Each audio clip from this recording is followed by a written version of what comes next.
Good afternoon, welcome to good health. Varicose veins సమస్యతో బాధపడుతున్నారా? ఎలా గుర్తించవచ్చు? రాకుండా తీసుకోవాల్సిన జాగ్రత్తలేంటి? వెరికోస్ వెయిన్స్ కి హోమియోపతిలో ఎటువంటి చికిత్స అందుబాటులో ఉంది? మనకు తెలియజేయడానికి హోమియోకేర్ ఇంటర్నేషనల్ డాక్టర్ వరలక్ష్మి గారు మనతో పాటు ఉన్నారు. వారిని అడిగి మరిన్ని విషయాలు తెలుసుకుందాం. Hi doctor, good afternoon. Yes doctor, ముందుగా చెప్పండి, అసలు వెరికోస్ వెయిన్స్ అంటే ఏంటి? మామూలుగా వెయిన్స్ అనేటువంటివి ఏంటంటే మనకు ఈ బ్లడ్ సర్క్యులేషన్ కనుక తీసుకున్నట్టయితే వీటిలో 2 రకాల రక్తనాళాలు అనేవి ఉంటాయండి. అంటే మామూలుగా ఆక్సిజనేటెడ్ బ్లడ్ అనేటువంటిది అంటే శుద్ధ రక్తాన్ని మనకి గుండె నుంచి శరీరంలో ఉన్నటువంటి ఇతర భాగాలకు చేరవేసేటువంటి రక్తనాళాలను మనము ఆర్టరీస్ అంటాం, అదే ధమనులు అంటుంటాము. అదేవిధంగా మనకు ఇతర అవయవాల్లో ఉన్నటువంటి మలిన రక్తం ఏదైతే ఉందో దానిని గుండెకు చేరవేసేటువంటి రక్తనాళాలను సిరలు అంటుంటాం. అయితే ఈ సిరలు అనేటువంటివి ఎప్పుడైతే కనుక సాగిపోయి ఉబ్బిపోయి మెలికలు తిరిగి ఉంటాయో వాటిని మనము వ్యారికోజ్ వెయిన్స్ అంటాం.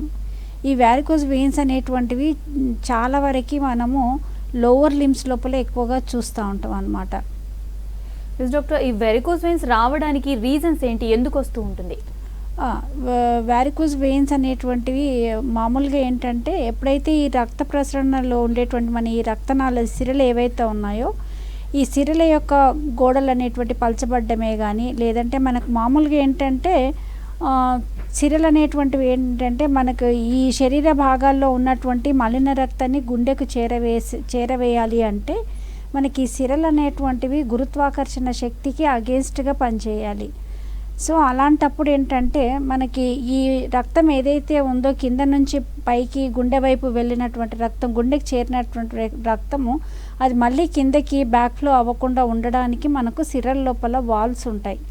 అయితే మనకి వ్యారికోజ్ వెయిన్స్ లోపల ఈ వాల్స్ అనేటువంటివి వీక్ అయిపోవడం కానీ లేదంటే డ్యామేజ్ అవ్వడం వల్ల కానీ మనకి వ్యారికోజ్ వెయిన్స్ అనేవి ఏర్పడవచ్చు. ఇవి ఎక్కువగా ఎవరిలో చూస్తూ ఉంటాం ఇలాంటి మార్పులు అంటే ఎక్కువగా ఏజ్ పైబడ్డ వాళ్ళ లోపల అంటే మజిల్ టోన్ అనేటువంటిది తగ్గిపోవడం కానీ ఆ సిరల యొక్క గోడలు వీక్ అయిపోవడం వల్ల కానీ ఈ ఎల్డర్లీ పీపుల్ లోపల ఎక్కువ గమనిస్తుంటాం. అదేవిధంగా లాంగ్ స్టాండింగ్ కానీ సిట్టింగ్ పొజిషన్లో ఉండే వాళ్ళలో కూడా ఈ మార్పు అనేటువంటిది ఎక్కువగా గమనించే అవకాశం ఉంటుంది.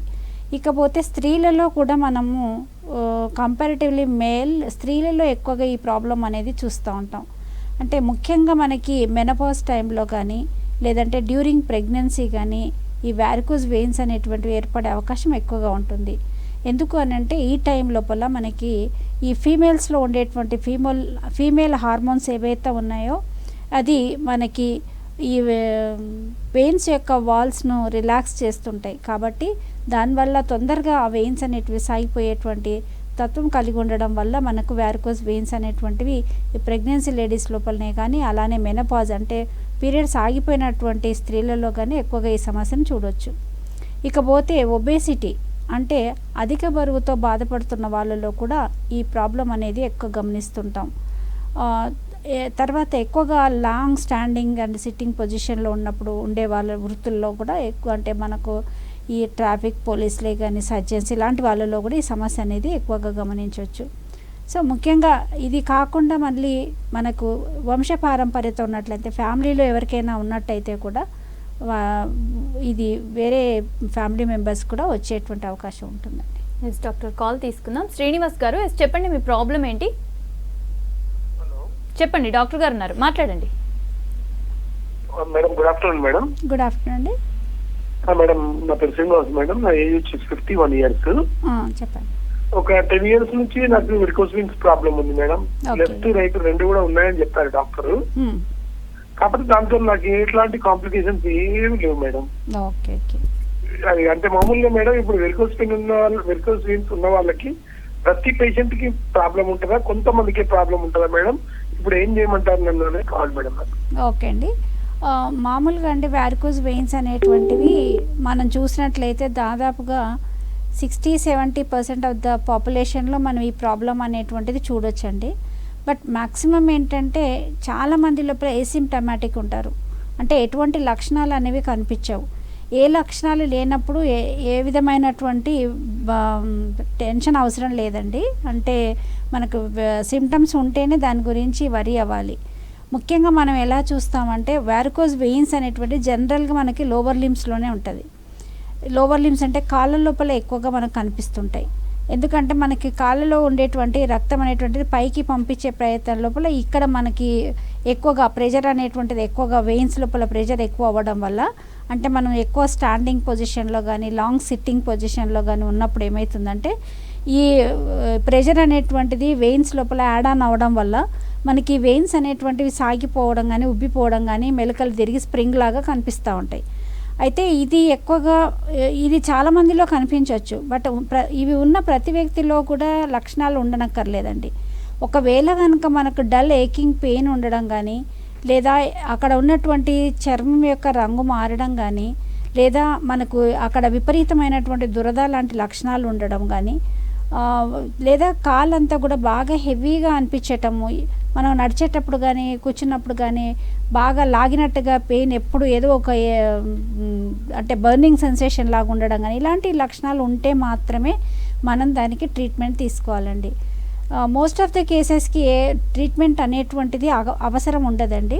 జస్ట్ మనం ఏంటంటే ప్రికాషనరీగా ఏంటంటే ఎక్కువగా ఏదో ఒక రకమైనటువంటి వ్యాయామాలు చేయడం ఇంపార్టెంట్. దాంతోపాటు మ్యాక్సిమం సాధ్యమైనంత వరకు మనం పడుకున్నప్పుడు కానీ కూర్చున్నప్పుడు కానీ ఈ ఫుట్ అండ్ రేస్ చేయటము, అంటే మన కాళ్ళు కొంచెము ఎత్తుపై పెట్టుకొని కూర్చోవటం కానీ ఎత్తుపై పెట్టుకొని పడుకోవడం కానీ చేయడము, మనం తీసుకునే ఆహారం లోపల కొంచెం ఫైబర్ రిచ్ ఫుడ్ తీసుకోవటం, తర్వాత మనకి సాల్ట్ కొంచెం తగ్గించుకొని తీసుకున్నట్టయితే కొంచెం బెటర్ ఉంటుంది. అంటే ఫర్దర్గా మనకి ప్రాబ్లం ట్రిగర్ అవ్వకుండా సిమ్టమ్స్ అనేవి డెవలప్ అవ్వకుండా ఉండడానికి అవకాశం ఉంటుందండి.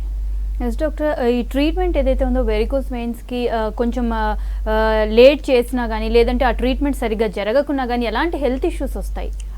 మ్యాక్సిమం అండి మనకి ఈ వారికోస్ వెయిన్స్ లోపల అంత పెద్దగా కాంప్లికేషన్స్ మరీ ఎక్కువగా ఉండదు. బట్ ఎప్పుడైతే మనము దీనిని నెగ్లెక్ట్ చేస్తామో వారికోస్ అల్సర్స్ అనేవి ఏర్పడుతుంటాయండి. అంటే మనకి ఈ స్కిన్ దగ్గర ఉండేటువంటి వెయిన్స్ అనేటువంటివి మనకు ఇక్కడ వెయిన్స్ ఏమైతే వారికోస్ లోపల వెయిన్స్ యొక్క వాల్స్ పలచబడడం వల్ల ఇది అక్కడ ఉన్నటువంటి స్కిన్ కూడా పలచబడిపోయి ఎక్కువగా మనకు స్క్రాచ్ చేయడం, దురద లాంటి లక్షణాలు ఉండడం వల్ల ఈ వెయిన్స్ లోపల ప్రెషర్ పెరిగిపోవడం వల్ల అవి రప్చర్ అయిపోయి మనకు బ్లీడింగ్ ఏర్పడుతుంది. దాంతో వారికోజ్ అల్సర్ అనేది ఏర్పడుతుంటుంది. సో వారికోజ్ అల్సర్స్ అనేది దీని యొక్క కాంప్లికేషన్ కింద చూడవచ్చు. ఇది ఓన్లీ ఎక్కువగా సూపర్ఫిషియల్ వెయిన్స్ లోపల జరిగేటువంటి ఇబ్బంది. అదేవిధంగా మనము డీప్ వెయిన్స్లో కనుక తీసుకున్నట్లయితే, అంటే మనకు లోపల భాగంలో కూడా వెయిన్స్ ఉంటాయి అన్నమాట. వాటిల్లో కనుక చూసినట్లయితే జనరల్గా ఎక్కువ కాంప్లికేషన్స్ అనేటువంటివి డీవీటీ అనేటువంటి కాంప్లికేషన్ ఎక్కువ గమనిస్తుంటాం. డీవీటీ అంటే డీప్ వెయిన్ థ్రాంబస్ అనమాట. ఇదేమవుతుంది, మనకు లోపల ఉన్నటువంటి సిరల్ లోపల బ్లడ్ క్లాట్స్ ఏర్పడటం వల్ల దాంతో మనకి ఇబ్బందులు ఏర్పడవచ్చు. అంటే ఈ క్లాట్ అనేటువంటిది ఒకవేళ గుండెకి చేరినా కానీ లేదా లంగ్స్కి చేరినా కానీ ప్రాణాపాయం ఉండేటువంటి అవకాశం ఉంటుంది. కాబట్టి ఇది ఒక మేజర్ కాంప్లికేషన్ కింద తీసుకోవచ్చండి. డాక్టర్ కాల్ తీసుకుందాం. సుధీర్ గారు, చెప్పండి మీ ప్రాబ్లం ఏంటి? మేడం నమస్తే మేడం, నా పేరు సుధీర్ అండి, నా ఏజ్ వచ్చి 28 years. ఓకే, చెప్పండి మేడం. అయితే నాకు రీసెంట్ గా ఒక 10 days బ్యాక్ ఏమైందంటే మేడం, రైట్ సైడ్ టెస్టికల్ వాపు వచ్చింది మేడం. ఓకే, వాపు వచ్చింది. డాక్టర్ గారి దగ్గరికి వెళ్తే ఆయన అన్నారు కదా, బ్లడ్ ఫ్లో అనేది కట్ అయిపోయింది, ఆపరేషన్ చేసి టెస్టికల్ రిమూవ్ చేయాలన్నారు మేడం. మేడం గారిని అడిగి దానికి పరిష్కారం ఏమైనా ఉంటుందా రిమూవ్ చేయకుండా అనే దాని గురించి? టెస్టికల్ అంటే ఓన్లీ వాపేనండి? డాక్టర్ గారు ఏమన్నారంటే మేడం, అది ఉండాల్సిన ప్లేస్ కంటే రొటేట్ అయిందని చెప్పారు మేడం. ఓకే అండి. డిసెండెడ్ టెస్టికల్స్ అంటే మామూలుగా టెస్టికల్ అనేటువంటి స్క్రోటంలో లేకుండా కొన్ని టైమ్స్ ఏమవుతుందంటే అబ్డామిన్లోకి పోవడం, అంటే పైకి ఉండడం అనేటువంటి ఇదేంటంటే సర్జరీ ద్వారానే దానిని మనము సెట్ చేస్తారండి. డెఫినెట్గా దానికి సర్జరీనే అవసరం పడుతుంది. ఎస్ డాక్టర్, అయితే ఈ వెరికోస్ వెయిన్స్ ఎవరిలో వచ్చే అవకాశం ఎక్కువగా ఉంటుంది? లైక్ ఏజ్ పరంగా చూసుకున్నా, ప్రొఫెషనల్గా కానీ, ఈ రెండు వాళ్ళలో చూసుకుంటే ఎవరిలో ఎక్కువగా వస్తూ ఉంటుంది? మామూలుగా ఏజ్ వైజ్ చూసుకుంటే ఇది ఎక్కువగా ఎల్డర్లీ పీపుల్లో కనిపిస్తుందండి. ఎందుకనంటే వీళ్ళ లోపల మనకి ఆ వెయిన్స్లో ఉండే ఎలాస్టిసిటీ తగ్గడం కానీ, తర్వాత మజిల్ టోన్ కూడా తగ్గిపోవడం వల్ల కానీ ఏజ్ వైజ్గా ఆ ఎల్డర్లీ పీపుల్ లోపల ఇది ఎక్కువగా కామన్గా చూస్తుండేటువంటి ప్రాబ్లము. తర్వాత మనకి ఇంకా ఎక్కువగా వాళ్ళలోనే కనిపిస్తుందండి. మెయిన్ ఇంకా కారణాలు చూస్తే ఎవరిలో అంటే ఎక్కువ సర్జన్స్ లోపల అంటే వాళ్ళు గంటల తరబడి నిలబడి సర్జరీస్ చేస్తుంటారు అలాంటి వాళ్ళలో, కానీ ట్రాఫిక్ పోలీస్ వాళ్ళలో అంటే వీళ్ళు ఏంటంటే కంటిన్యూస్గా నిలబడి వాళ్ళు డ్యూటీస్ చేస్తుంటారు, సెక్యూరిటీ గార్డ్స్ కానీ అలానే ఎక్కువగా కూర్చొని అంటే కదలకుండా ఎక్కువ బ్రేక్స్ తీసుకోకుండా ఒకే పొజిషన్లో ఉండే వాళ్ళ లోపల ఈ వెయిన్స్ లోపల ప్రెషర్ పెరగడం వల్ల మనకి ఈ సమస్య అనేటువంటిది కంటిన్యూస్గా ప్రెషర్ డెవలప్ అవుతుండడం వల్ల ఈ సమస్య అనేటువంటి ఏర్పడే అవకాశాలు ఉంటుందండి. ఎస్ డాక్టర్, ఇందాక ఓకే డాక్టర్ కాల్ తీసుకుందాం. శివ గారు ఎస్ చెప్పండి, మీ ప్రాబ్లం ఏంటి? మేడం నాకు 1.5 year బ్యాక్ నుంచి నాకు డీబీటీ ప్రాబ్లం ఉంది మేడం. ఓకే ఓకే చెప్పండి. ఎస్ శివ గారు చెప్పండి శివ గారు. నాకు 1 year బ్యాక్ నుంచి నాకు డీబీటీ ప్రాబ్లం ఉంది మేడం. ప్రజెంట్ నేను మెడికేషన్ లో ఉన్నా, ఇంకా తగ్గట్లేదు. ఓకే, ఓన్లీ మెడిసిన్స్ తీసుకున్నారా, ఏమైనా సర్జరీస్ లాంటివి ఏమైనా చేశారండి? సర్జరీ ఏం చేయలేదు మేడం, అది ఓన్లీ ఓరల్ గా మెడికేషన్. జెరాల్టో వాడినాను. Okay okay. ప్రజెంట్ ఇప్పుడు డాప్లాన్ 1000 mg వాడుతున్నా. మీ ఏజ్ ఎంత అండి? Age 32 madam. 32. ఓకే. మీరండి మీకు హోమియోపతి లోపల చాలా చక్కటి పరిష్కారం ఉందండి. అంటే మా జనరల్గా హోమియోపతి మెడిసిన్స్ ఏ విధంగా పనిచేస్తాయంటే మనకి ఇది బ్లడ్ సర్క్యులేషన్ ఇంప్రూవ్ చేయడానికి, తర్వాత ఏదైతే మన వెయిన్స్ యొక్క వాల్స్ ఉన్నాయో వాటిని స్ట్రెంగ్తన్ చేయడానికి మన మెడిసిన్స్ అనేవి హెల్ప్ అవుతాయి. దాంతోపాటు ఎప్పుడు కూడా ఏంటంటే మనకు లోవర్ లిమ్స్లో ఉన్నటువంటి రక్తనాళ నుంచి అంటే వెయిన్స్ నుంచి రక్తం అనేటువంటిది ఆ డీఆక్సిజనేటెడ్ బ్లడ్ ఏదైతే ఉందో అది హార్ట్కి చేరి రీసైకిల్ అయ్యి అది ఆక్సిజనేటెడ్గా మారి ఇతర శరీర భాగాలకు అది సప్లై అవుతుంది. అలాంటప్పుడు మనకి అది కింద నుంచి పైకి పంప్ అవ్వాలి అని అంటే కండరాలు అనేవి బలంగా ఉండాలండి. ఎప్పుడైతే కండరాలు కాంట్రాక్ట్ అవుతాయో అలా అప్పుడే మనకి ఆ ప్రెషర్కి ఆ బ్లడ్ అనేటువంటిది పైకి వెళ్ళడం అనేది జరుగుతుంది. ఈ కాళ్ళలో ఉండేటువంటి కండరాలు బలహీనపడ్డా కూడా మనకి ఈ ప్రాబ్లం అనేది ఉండొచ్చు. కాబట్టి హోమియోపతి మందులు ఏంటంటే మనకి బ్లడ్ సర్క్యులేషన్ ఇంప్రూవైజ్ చేస్తుంది, తర్వాత ఈ కండరాలను స్ట్రెంగ్తన్ చేయడం ఒకటి, తర్వాత ఏవైతే మనకు ఆల్రెడీ ఫామ్ అయినటువంటి రక్తనాళాలలో ఫామ్ అయినటువంటి థ్రాంబస్ ఏదైతే ఉందో అంటే క్లాట్ ఏదైతే ఉందో వాటిని డిజాల్వ్ చేయడానికి కూడా మందులు అనేవి ఉన్నాయండి. ఒకసారి వీలైతే కనుక మీరు దగ్గరున్న హోమియోకేర్ బ్రాంచ్ని సంప్రదించవచ్చండి. అంటే చాలామంది భయపడుతుంటారు, అంటే హోమియోపతికి వచ్చిన తర్వాత అక్కడ లాంగ్ టైం కోర్స్ సజెస్ట్ చేస్తారు అని భయపడుతుంటారు. ప్రతి దానికి కూడా లాంగ్ టైం అక్కర్లేదండి. ఇంకోటి ఏంటంటే దీంట్లో మనకు ఏమీ సైడ్ ఎఫెక్ట్స్ కూడా ఉండదు. మీరు అంటే ఇమీడియట్గా మనకు అక్యూట్గా అలోపతి మెడిసిన్ వాడుకుంటూ కూడా దీన్ని స్టార్ట్ చేసుకోవచ్చు. గ్రాడ్యువల్గా మనం ఆ మెడిసిన్ యొక్క డోసు కానీ ఆ మెడిసిన్ని మెల్లమెల్లగా తగ్గించేటువంటి ప్రయత్నం చేయొచ్చండి. డెఫినెట్గా ఈ మందులు హెల్ప్ అవుతాయండి, మీకు వీలైతే కనుక ట్రై చేయండి. ఎస్ డాక్టర్, ఇందాక మీరు అన్నారు ఫీమేల్స్కి ఎక్కువగా వచ్చే అవకాశం ఉంది అనేసి, అండ్ ప్రెగ్నెన్సీ టైం చూసుకుంటే వెయిట్ కూడా ఎక్కువ గెయిన్ అవుతూ ఉంటారు కదా, ఈ ప్రెగ్నెన్సీ టైంలో వెరికోస్ వెయిన్స్ వచ్చే ఛాన్సెస్ ఎంతవరకు ఉన్నాయంటారు? మ్యాక్సిమం అండి లేడీస్ లోపల వ్యారికోజ్ రావడం అంటే ఎక్కువగా ప్రెగ్నెన్సీ టైంలోనే మనం ఎక్కువగా వ్యారికోజ్ చూస్తుంటాము. ఎందుకు అని అంటే ప్రెగ్నెన్సీ టైం లోపల మనకి ఎక్కువ బ్లడ్ అనేది అవసరం అన్నమాట. సో ఆ బ్లడ్ ఎక్కువ ఉండడం వల్ల మనకి వెయిన్స్ హార్మోనల్ యొక్క మార్పుల వల్ల అంటే ఫీటస్ గ్రోత్కి బ్లడ్ ఎక్కువ అవసరం కదా. సో ఇక్కడ మనకి ప్రెగ్నెన్సీ టైం లోపల కొన్ని హార్మోన్స్ అనేవి ఉంటాయి. కొన్ని హార్మోనల్ యొక్క ప్రభావం వల్ల ఏమవుతుందంటే ఈ వెయిన్స్ లోపల మనకి ఆ ప్రెషర్ అనేటువంటిది పెరుగుతుంది అన్నమాట. పెరగడం వల్ల ఆ వెయిన్స్ అనేవి సాగిపోతూ ఉంటాయి, సాగిపోయి ఉబ్బిపోయి మనకు వ్యారికోజ్ ఏర్పడుతూ ఉంటాయి. జనరల్గా ఫీమేల్స్ లోపల ఈ డ్యూరింగ్ ప్రెగ్నెన్సీ కానీ డెలివరీ టైంలో కానీ ఈ ప్రాబ్లం అనేది ఎక్కువ కనిపిస్తుంటుంది. అయితే ఎక్కువగా ఈ మనకు పైల్స్ లాంటి ప్రాబ్లం అంటే ఈ వెయిన్స్ అనేటువంటి ఎక్కువగా ఏనల్ రీజియన్ లోపల ఎక్కువగా మనం ఈ మార్పులు అనేవి గమనిస్తూ ఉంటాం అన్నమాట. ఈ టైంలో అదేవిధంగా మనకి ఏ విధంగా అయితే ఫీటస్ యొక్క వెయిట్ అనేది పడుతుందో అప్పుడు మనకు ఎక్కువ వెయిట్ వలన కూడా మనకి ఈ ప్రెషర్ పెరిగి మనకి వ్యారికోజ్ అనేటువంటిది వచ్చేటువంటి అవకాశం ఉంటుంది అన్నమాట.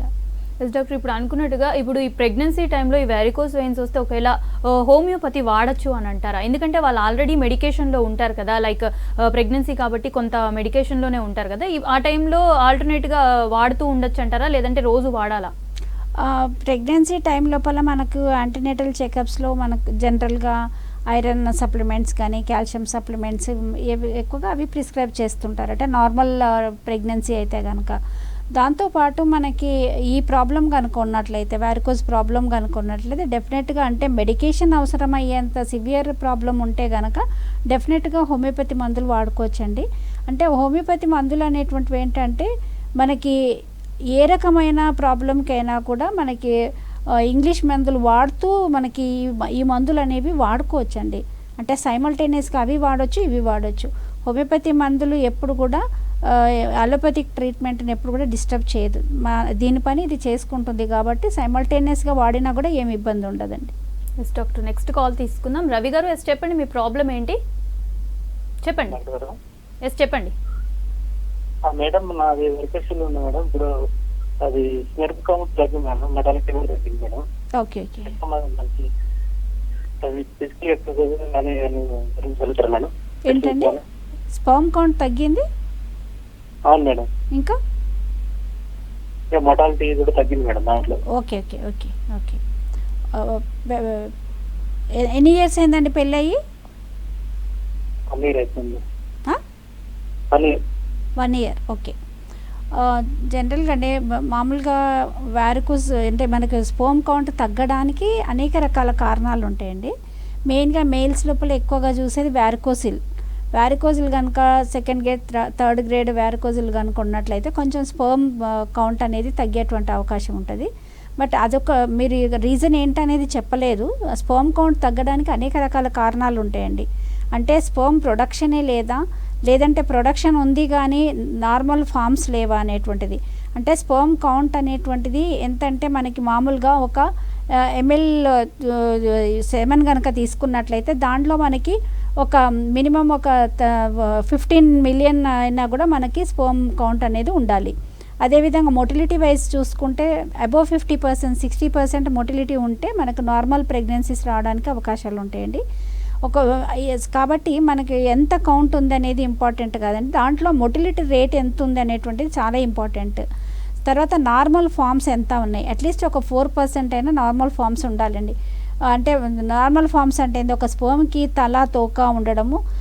మెయిన్గా ఏంటంటే ఈ స్పర్మ్కి ఈదేటువంటిది అంటే ఇది ఎగ్ని రీచ్ అయ్యేటువంటి అది ఎగ్ దగ్గరికి వెళ్ళేలాగా దాని యొక్క ఏమంటారు మార్ఫాలజీ ఉండాలండి. సో ఇవన్నీ దీంట్లో ఏదో ఒకటి లోపించినా కూడా మనకి ఇన్ఫర్టిలిటీకి దారితీసే అవకాశం ఉంటుంది. కాబట్టి ఒకసారి మీరు వీలైతే కనుకండి హోమియోపతిని సంప్రదించండి. హోమియోపతి మెడిసిన్స్ అనేవి మీకు స్పర్మ్ కౌంట్ ఇంప్రూవైజ్ కావడానికి డెఫినెట్గా హెల్ప్ అవుతాయండి. Yes doctor, varicose veins problem ఉన్న వాళ్ళు డైలీ లైఫ్లో ఎలాంటి డిస్టర్బెన్సెస్ ఫేస్ చేస్తూ ఉంటారు? లైక్ నైట్ క్రాంప్స్ ఇలా జరుగుతూ ఉంటాయి కదా, ఇలాంటివి ఉన్నప్పుడు ఎలాంటి జాగ్రత్తలు తీసుకోవాలి? మామూలుగా అంటే వెరికోస్ ప్రాబ్లం కనుక సివియర్గా ఉన్నట్లయితే డెఫినెట్గా ఒక కంటిన్యూస్గా ఒక రకమైన పెయిన్ అంటే డల్ ఏకింగ్ పెయిన్ ఉండడము, కాలంతా కూడా బర్నింగ్ సెన్సేషన్ ఉండడము, ఇచ్చింగ్ ఉండడము. అంటే మామూలుగా వెరికోస్ ఉన్నటువంటి వెయిన్స్ చుట్టూ ఉండేటువంటి స్కిన్ అంతా కూడా డిస్కలరేట్ అయిపోయి అంత బ్లాకిష్ అయిపోయి ఆ స్కిన్ అంతా పల్చబడిపోయి విపరీతమైన దురద ఉండడము, తర్వాత రెస్ట్లెస్గా అనిపించడము, స్లీప్ డిస్టర్బెన్స్ ఉండడము. డెఫినెట్గా ఇది చాలా డిస్టర్బింగ్గా ఉంటుందండి. ఎస్ డాక్టర్, వెరికోస్ వెయిన్స్కి హోమియోపతిలో ఎలాంటి ట్రీట్మెంట్ ఉంటుంది? అండ్ మీరు ఏమైనా ఎక్సర్సైజెస్ చెప్పడం కానీ డైట్ చార్ట్ చెప్పడం కానీ జరుగుతుందా? ఎప్పుడైతే ఈ లక్షణాలు ఉంటాయో అంటే కంటిన్యూస్గా పెయిన్ ఉండడం కానీ లేదా మంట, దురద, తర్వాత హెవీనెస్ ఫీలింగ్ ఉండడము, ఇవి కనుక ఉన్నట్లయితే మనకేంటంటే ఇమీడియట్గా హోమియోపతిలో కొన్ని అక్యూట్ డ్రగ్స్ ప్రిస్క్రైబ్ చేస్తుంటామండి. ఈ అక్యూట్ మెడిసిన్స్ ఇవ్వడం వల్ల ఏమవుతుందంటే కొంతవరకు పేషెంట్ ఆ పెయిన్ నుంచి కానీ ఆ దురద ఇచ్చింగ్ నుంచి కానీ కొంచెము బెటర్ ఫీల్ అవుతుంటారు. తర్వాత మనకి తర్వాత కాన్స్టిట్యూషనల్ ట్రీట్మెంట్ని ఫాలో అయినట్లయితే కనుక మనకు ఆ ప్రాబ్లం అనేది రూట్ కాజ్ నుంచి స్లోగా ట్రీట్ అవ్వడానికి అవకాశం ఉంటుందండి. సో మెయిన్గా ఎవరికైతే వెరికోస్ ఉన్నాయో ఆల్రెడీ ప్రాబ్లం ఉంది, ఆ ప్రాబ్లం ఉండడమే కాకుండా ప్రాబ్లం ద్వారా వాళ్ళు ఎక్కువగా సిమ్టమ్స్తో సఫర్ అవుతున్న వాళ్ళకి ఖచ్చితంగా వాళ్ళు కొన్ని జాగ్రత్తలు తీసుకోవాలి.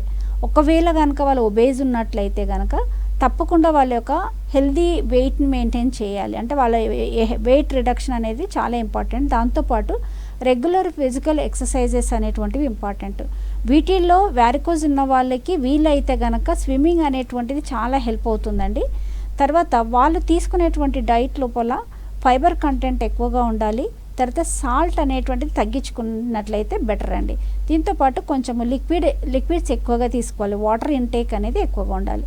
ఈ చిన్న చిన్న మార్పులు చేసుకుంటూ కొంచెం మనకు కూర్చున్నా పడుకున్నా కూడా కొంత కాలును పై ఎత్తుపైన పెట్టుకొని ఉండడము.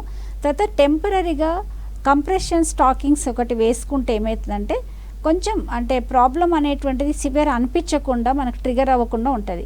ఈ స్టాకింగ్స్ను కూడా ఒక 2-3 గంటలు ఒక మందులు అంతే ఏదో కొంచెం వేసుకోవాలనే టైప్ కాకుండా దాదాపుగా త్రూ ద డే వేసుకోవాల్సిన అవసరం ఉంటుందండి. అలా వేసుకుంటే ఏమవుతుందంటే కంప్లీట్గా ప్రాబ్లం అనేది క్యూర్ అవ్వకపోవచ్చు, బట్ రిలీఫ్ ఉంటుంది. అంటే సిమ్టమ్స్ నుంచి బెటర్ ఫీల్ అవుతుంటారు. సో ఈ చిన్న చిన్న మార్పులు చేసుకుంటే బెటర్ అండి. డాక్టర్, ఈ వెరికోస్ వెయిన్ ప్రాబ్లం నార్మల్ పర్సన్కి వచ్చిన దానికి కార్డియాక్ పేషెంట్ కానీ లేదంటే ఈ షుగర్ పేషెంట్స్కి కానీ వీళ్ళకి వచ్చిన దానికి ఎలాంటి ప్రభావం చూపిస్తుంది? ఎందుకంటే ఈ డయాబెటిక్ పేషెంట్ ఏ ప్రాబ్లం అయినా కానీ వాళ్ళు ఎక్కువగా సఫర్ అవుతూ ఉంటారు. ఇప్పుడు మీరు అన్నారు వెరికోస్ అల్సర్స్ వస్తూ ఉంటాయి అనేసి, దానికి ఇంకా వాళ్ళకి మానదు కూడా కదా, ఎలాంటి ప్రభావం చూపిస్తుంది? డయాబెటిక్ పేషెంట్స్ లోపల వీళ్ళకి థ్రాంబస్ ఫామ్ అయ్యేటువంటి టెండెన్సీ ఎక్కువగా ఉండొచ్చండి. అంటే డివిటీ లాంటి కాంప్లికేషన్స్కి దారితీసే అవకాశాలు ఉంటాయి. తర్వాత ఈవెన్ వ్యారికోజ్ అల్సర్ కనుక ఏర్పడిందంటే వాళ్ళకి తొందరగా మానదండి. అంటే నార్మల్ ఇండివిజువల్కి చూసినట్టుగా తగ్గినట్టుగా వాళ్ళకి డయాబెటిక్ పేషెంట్స్కి డెఫినెట్లీ డిలే అవుతుంది హీలింగ్ అనేది. సో వాళ్ళకి కొంచెం ఎక్స్ట్రా కేర్ తీసుకోవాల్సిన అవసరం డెఫినెట్గా ఉంటుందండి. అంటే మెయిన్గా ఏంటంటే వాళ్ళు తీసుకునే డైట్ కానీ షుగర్ని కంట్రోల్ చేసుకోవటం, షుగర్ని బ్యాలెన్స్ చేసుకోవటం అది చాలా ఇంపార్టెంట్ అన్నట్టు. ఎస్ డాక్టర్, నెక్స్ట్ కాల్ తీసుకుందాం. విజయ్ కుమార్ గారు, ఎస్ చెప్పండి మీ ప్రాబ్లం ఏంటి? నమస్తే మేడం. నమస్తే అండి. నా కాలు నుండి ఇట్లా 20 నుండి కాలు కింది దాకా ముఖాలలో నరం ఉద్దిందని వెరికోస్ బాగా నడవనికి రాదు. బాగా నడిస్తే వ్యవసాయం పని చేస్తాను నేను, కూలి పని లెక్క. Okay okay. అయితే ఇది కాలు బాగా నడవనిది, బాగా ఉబ్బుతుంది నరం. ఓకే. ఎలాంటి ట్రీట్మెంట్ చేసుకోవాలి, ఎక్కడ కలవాలి? మరి భూపాలపల్లి జిల్లా భూలపల్లి మండలం. ఓకే అండి. మీరు హైదరాబాద్ రాగలిగితే చాలా ఉన్నాయండి, హోమియోకేర్ బ్రాంచెస్ చాలా ఉన్నాయి. మీరు ఇక్కడ స్క్రోల్ అవుతున్న నంబర్కి కాల్ చేస్తే మీకు చెప్తారండి ఎక్కడ రావాలి కలవాలనేది.